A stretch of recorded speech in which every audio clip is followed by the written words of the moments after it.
Rest satisfied with doing well, and leave others to talk of you as they please. Pythagoras died over 2,500 years ago. Where would we be if everyone who has lived since then had taken that bit of advice to heart?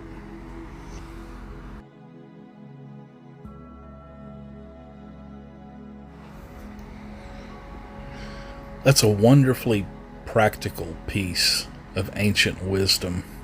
It cuts right to what we can actually control, the quality of our own actions, while also acknowledging the futility of trying to manage others' opinions. This is as relevant today as it ever was.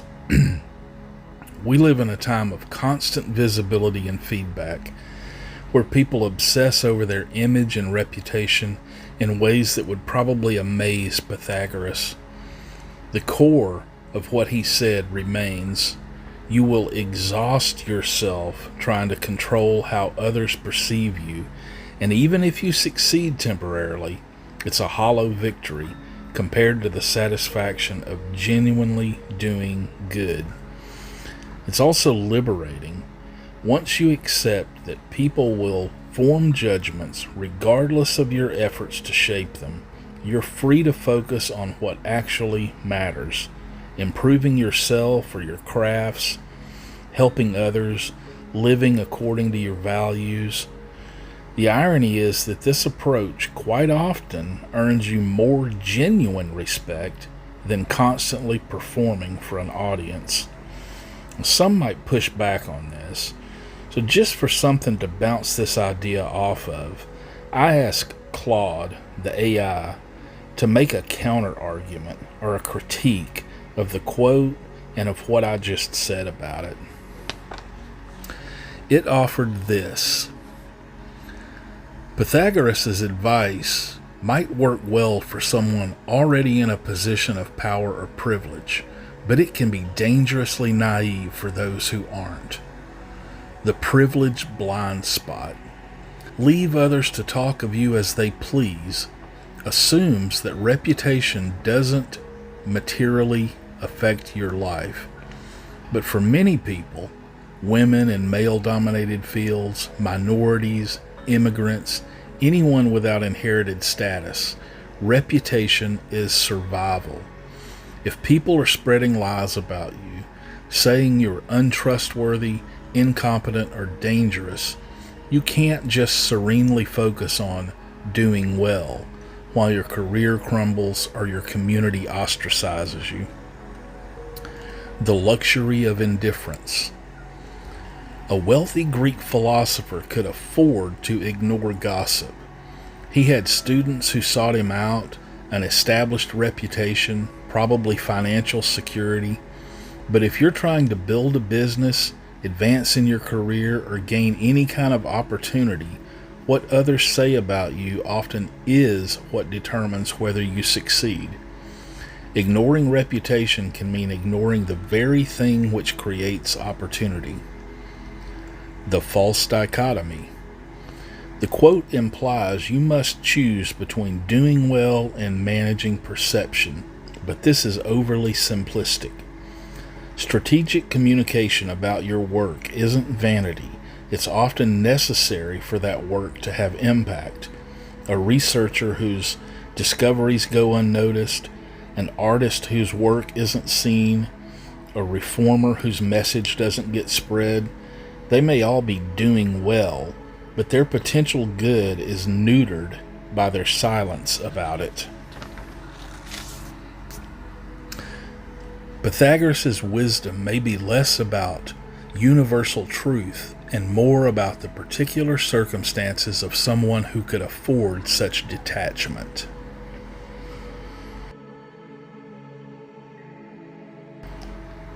While that critique gives something to think about, I believe the deeper meaning in the quote is less about optics and brand building than it is about finding contentment with how you function in life when you have a solid foundation and have built upon it with integrity and meaning. Being able to put aside criticism especially from those who seem to practice it as a form of performative entertainment as opposed to genuinely well-placed constructive criticism, is a healthy model to follow. The quote isn't really about reputation management or career strategies at all. It's about internal peace and where you place your sense of self-worth. The phrase rest satisfied is talking about a state of contentment that comes from knowing that you have acted with integrity. When you have that solid foundation, when you've genuinely done your best, acting according to your values, then the chatter is just noise. Not because it can't affect you in some practical way, but because it can't touch what matters most, knowing that you are living well.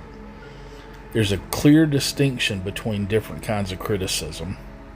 There's the kind that helps you, offered by well-meaning people. That's gold. Seek that out. Then there's the performative stuff. People who criticize to elevate themselves, to entertain an ever-present audience, or simply because tearing stuff down is easier than building it up. It says more about them than it does about you. There's wisdom in recognizing the latter type is always going to exist, and that trying to satisfy those critics is both impossible and corrupting. It tempts you to compromise your standards for approval, and probably teaches you to be anxious over external validation. So do well, act with integrity, and let that noise find someone else. That quote is still quoted 2,500 years later because it says something true about where lasting satisfaction comes from. The only real critique might be that it's easier said than done. Knowing you should rest satisfied with doing well is one thing. Actually achieving that rest is a constant effort for many. It is so tempting to snap back. But it is something that can be exercised and built up into a kind of resiliency against poorly placed critique or judgment.